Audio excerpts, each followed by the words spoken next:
गए हैं नर्सरी में, मतलब फ्लावर एग्जीबिशन में। तो यहाँ पर हमें बहुत सारे फ्लावर एक्सप्लोर करने को मिले हैं, जैसे ये वाला फ्लावर, अब ये जो फ्लावर्स हैं यहाँ पर बिकने के हैं सब। पहले फूल चेक करें, कितना खूबसूरत पिक्चर आ रही है यार। यहाँ पर मौसम भी बहुत अच्छा हो रहा है आज।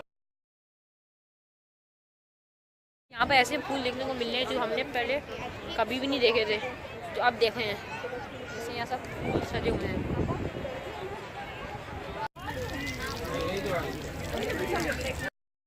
सारे पैसे इसी व्यू के थे, बस इसी व्यू के। ये नाम हमने पहले से डिसाइड कर लिया, नेचर ब्लॉग पार्ट 2। पार्ट 1 आपने देखा था जो 2 दरिए पे बनाया था, पार्ट 2। वैसे इन सबको देख के दिल चाह रहा है कि सब अभी खरीदो, सब घर ले जाओ। इनके अलावा यहाँ पर बाइंग सेलिंग भी होती है लोगों, चेयर्स वगैरह की, फ्लावर्स की, हर चीज़ की।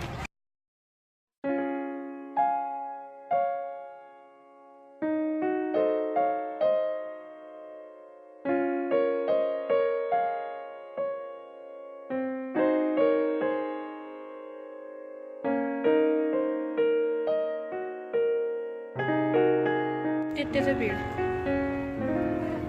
एक और ही देखें।